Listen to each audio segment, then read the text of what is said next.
fourth and final major pattern for this series is the sneak. So we can start in our overhand and we sneak it to the back. We sneak it to the back. And this one is pretty complex, so we're going to break it down into a few steps. For the setup, we want, if we are going to the left, if we're passing the rope to the left, meaning this back hand is the leading hand and it's going behind the body, then we're going to have our front foot being our right foot. So set up in that split stance, right foot forward, and that means our left hand is going into our right back pocket. So I'm going here. So we can practice that without the rope at the start. Right foot forward. Left hand is going to get to that right hip. And honestly, when I first started doing this, I didn't have the mobility to get here. But simply by doing this, it opened up my shoulder and I can reach very comfortably all the way around past my hip here. So I want you to just practice that. Left, the top of the wrist, you want to get into the back pocket of the hip. And with that front hand, this is going to make kind of a circular motion, a bit of a scoop. So sort of think about scooping in supination, your palm is facing you up to your face basically.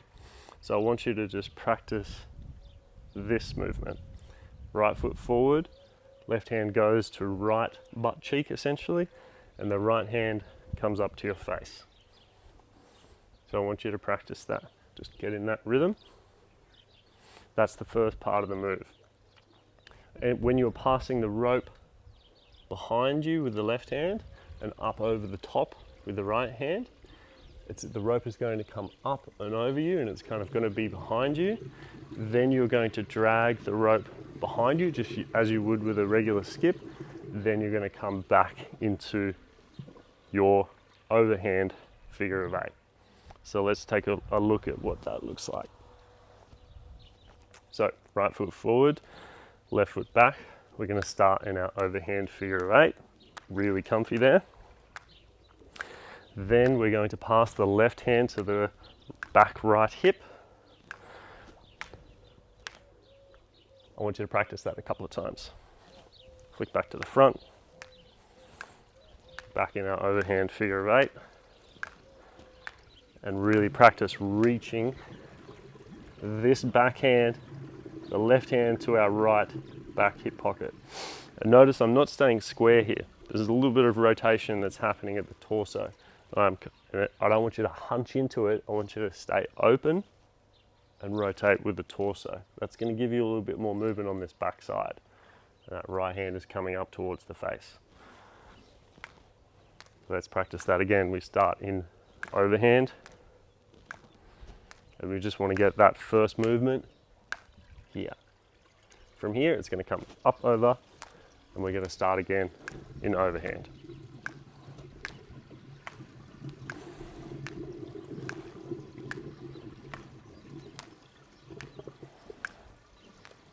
Get really steady, get really smooth with your overhand figure of eight, and pass that left hand back to the right hip. So here is the key move. Once we're there, so we've gone from here to here. The hand is going to come back around. Then you can either go to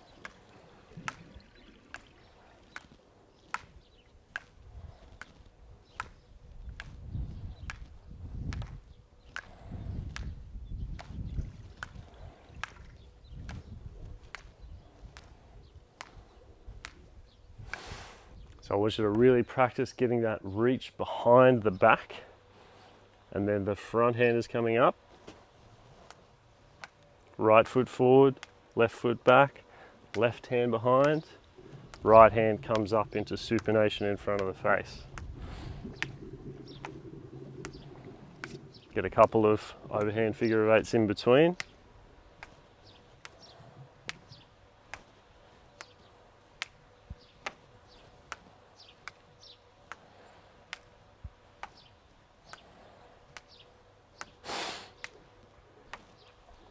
Okay, that one's going to take a little time. You will probably find that one side is better than the other, so let's practice both sides as well.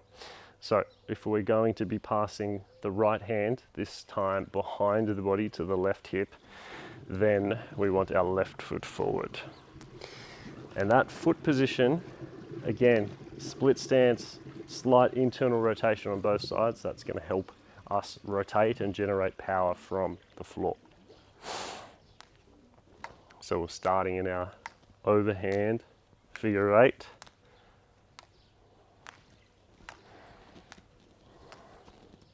Right hand is going to pass to the left back hip.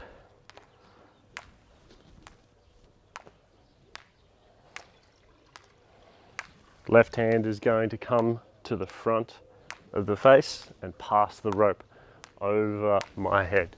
See that kind of circle here? Left hand creates a bit of a circle. Right hand to the back hip, left hand comes scooping up and over.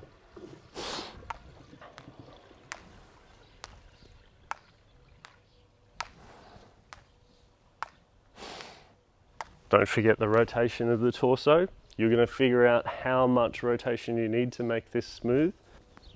But at the start we can kind of force a little bit more rotation. Doesn't have to be much.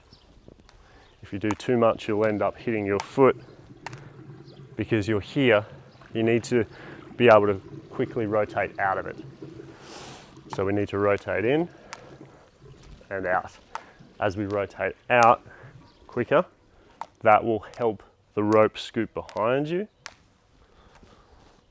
So as you rotate in and back, then you'll end up doing basically like a regular skip where you bring the rope back to the front, and then you can either complete it passing the rope to the left or the right. I'm going to show you in slow motion here, but try not to think about it too much, what's happening. Just think about that hand that's passing behind the body to that back butt cheek, and the front hand is coming up into supination.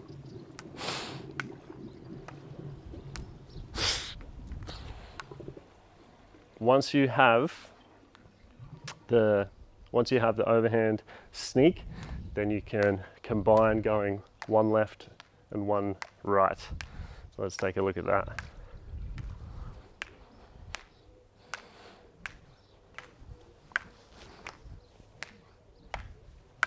One after the other.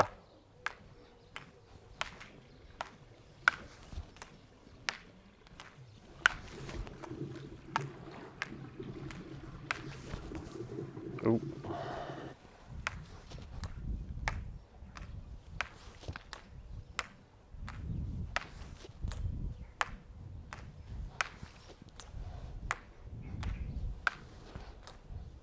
Your foot position will determine which side you're better at rotating at. So for that reason, when I'm doing this one, I like to keep the feet a little bit closer together, but you can move around a little bit with the feet when you get better.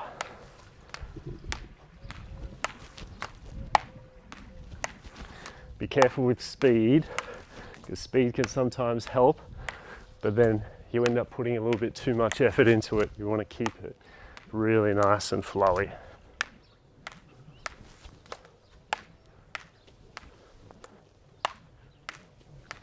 Effortless, smooth rhythm as much as you can.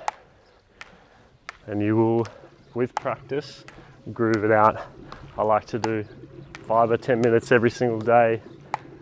It's been so good for helping my shoulders coordinate with my rib cage, for my brain to connect to my feet and understand gravity, tension, pressure, rotation, smooth movement. And once it gets in you, it's in you, and it's so much fun. It is very meditative, very good for people that tend to overthink, because you can practice not thinking too much and just practice being very good for people who overthink, because you can just practice not thinking and rather feeling and getting into a really nice smooth rhythm, feeling that flow, moving back and forth, combining all of these patterns and having a real good time with it. So they are the 4 basic patterns, and I would encourage you just to be really creative with it and see how you can transition from one side to the next, from one move to the next, smoothly and in flow. Why is this relevant to hiking? Well, we're coordinating our brain with our feet, with our hands. What happens at the hands matters because it involves the shoulder and the rib cage, and the rib cage is where all the breathing is happening. So by staying calm and smooth and rotating and learn to coordinate our body through all of these beautiful spiral figure of 8 patterns, we can much better organize our structure without having to think about it, because the rope, the gravity is guiding our movement. And when we get in these patterns, when they are in us, they will stay in us, and we will walk with a better biomechanical pattern. We will breathe with a better biomechanical pattern, and we will move with a better biomechanical pattern. So they are your 4 basic patterns. We have the overhand figure of 8, we have the underhand figure of 8, we have the dragon roll to the left, we have the dragon roll to the right, and then we have both overhand, and then we have overhand sneak passing behind with the left, and then we have the overhand sneak passing behind with the right. They're your 4 basic patterns. Get them in you, groove them, a little bit of practice every day, you'll get better and better and better.